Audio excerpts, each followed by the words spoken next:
Hello દોસ્તો, સ્વાગત છે તમારું પ્રોપર્ટી માસ્ટર શોમાં. આજે આપણે એન્થમ કોર્પોરેશનના ફાઉન્ડર છે શ્રેયસભાઈ સવાણી અને નિકુંજભાઈ ગજેરા. તો એમનું ઇન્ટરવ્યૂ લેવાના છે ને કઈ રીતે એને ટૂંક જ સમયમાં એટલી સક્સેસફુલ જર્નીની સફર કરી છે તો એ આપણે જાણવાના છે. તો ચાલો આપણે જઈને જાણીએ. નિકુંજ સર, એન્થમ કોર્પોરેશનની વાત આવે ને એટલે બે લોકોને નજરમાં આવે, એક શ્રેયસભાઈ સવાણી, નિકુંજભાઈ ગજેરા.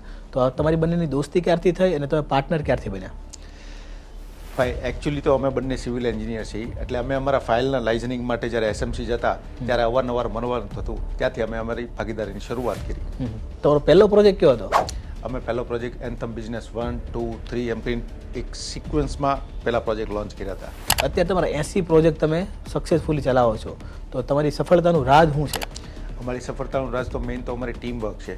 એના સિવાય અમે બધા પાર્ટનરોએ પોતપોતાનો એરિયા આખો વહેંચી લીધો છે, જેનાથી કામ કરવામાં બી સરળતા રહે અને ટીમને બી ફાઇનાન્સની ટીમ છે, પરચેસ ટીમ છે, સેલ્સ ટીમ છે, એ બધાને બી ઇઝી ગોઈંગ રહે.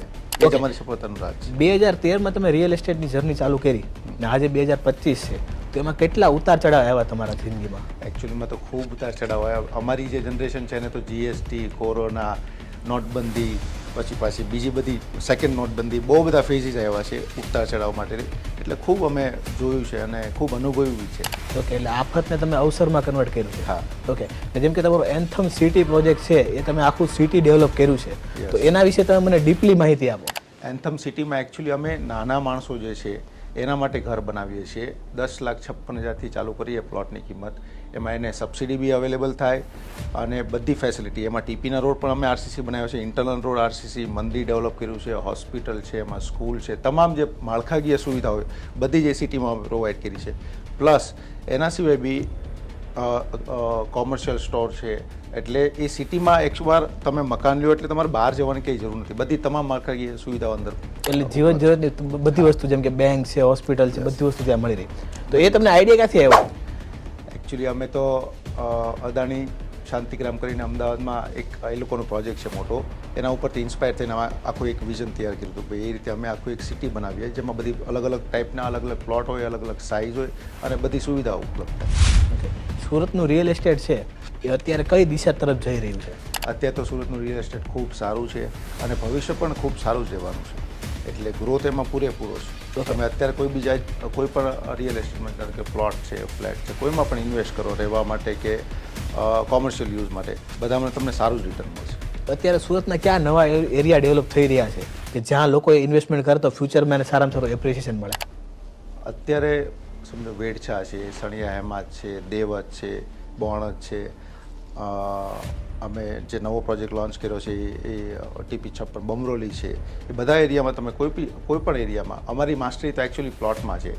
એટલે અમે તો પ્રિફર કરીએ કે તમે પ્લોટમાં ઇન્વેસ્ટ કરો તો એમાં એપ્રિસિએશન કમ્પેર ટુ કન્સ્ટ્રક્શન ખૂબ વધારે છે. ઓકે, અત્યારે છે ને ઇન્ડસ્ટ્રીયલનો દોર ચાલી રહ્યો છે, ઇન્ડસ્ટ્રીયલના બુકિંગ વધારે આવી રહ્યા છે. તો તમે ઇન્ડસ્ટ્રીયલમાં શું કહેવા માંગો છો? ઇન્ડસ્ટ્રીયલમાં આફ્ટર કોવિડ ઇન્ડસ્ટ્રીયલનું નેચરલ જ બૂમ છે બધા જ એરિયા. અને એકચ્યુઅલી થોડું ડાયમંડ ઇન્ડસ્ટ્રીમાંથી જે નાના માણસો હતા એ ઇન્ડસ્ટ્રીયલ તરફ ગયા છે.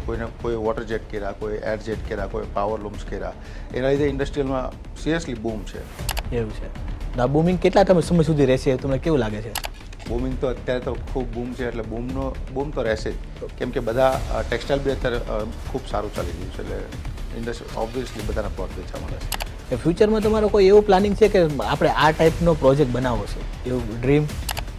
હા, અમારો એક એવું આઇકોનિક પ્રોજેક્ટ અમે બનાવશું કે ભાઈ જેનાથી સુરત સિટીને નામ થાય, એવું કંઈક લક્ઝરી પ્રોજેક્ટ બનાવવાની અમારી ઈચ્છા છે. રિયલ એસ્ટેટ છે એમાં એન્થમ કોર્પોરેશનનો કેટલો ફાળો હોવો જોઈએ ફ્યુચરમાં?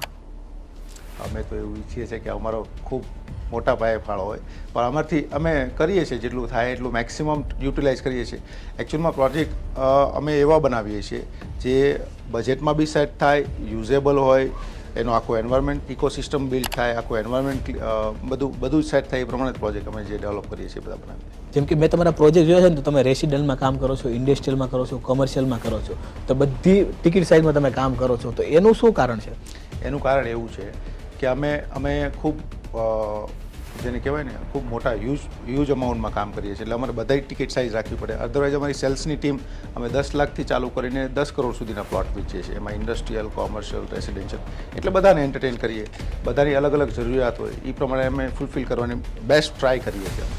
ઓકે, ને તમારા જે પ્રોજેક્ટ હોય છે એમાં માળખાગત સુવિધા ને કઈ રીતનું હોય છે? જેમ કે શરૂઆતમાં કેવું છે, ઘણા 20 વર્ષ પહેલાં કઈ રીતનું હતું ને અત્યારે લોકો માળખાગત સુવિધા વધારે આપે છે, રોડ રસ્તાથી લઈને બધી વસ્તુ. તો એમાં તમે શું મોડર્નાઇઝ કર્યું છે? અમે મોડર્નાઇઝ તો એકચ્યુઅલી કેવું કર્યું છે કે પહેલાં કેવું હતું કે બુકિંગ આવે પછી બનાવતા. અમારી સ્ટાઇલ થોડી અલગ છે. પહેલાં અમે ટાઇટલ કરાવીએ અને પછી તરત ડેવલપમેન્ટ ચાલુ કરી દઈએ. બુકિંગ તો સેકન્ડરી ફેઝ છે. જો તમે બતાવશો જ નહીં કોઈને કે બનાવશો જ નહીં તો જે ઇન્વેસ્ટર છે અથવા યુઝર છે એને ખબર કેવી રીતે પડશે કે તમે આવું બનાવીને આપવાના છો. એટલે અમારી સ્ટાઇલ એવી છે કે અમે પહેલાં ડેવલપ કરી દઈએ ટોટલ વસ્તુ, રોડ રસ્તા, COP આ તે.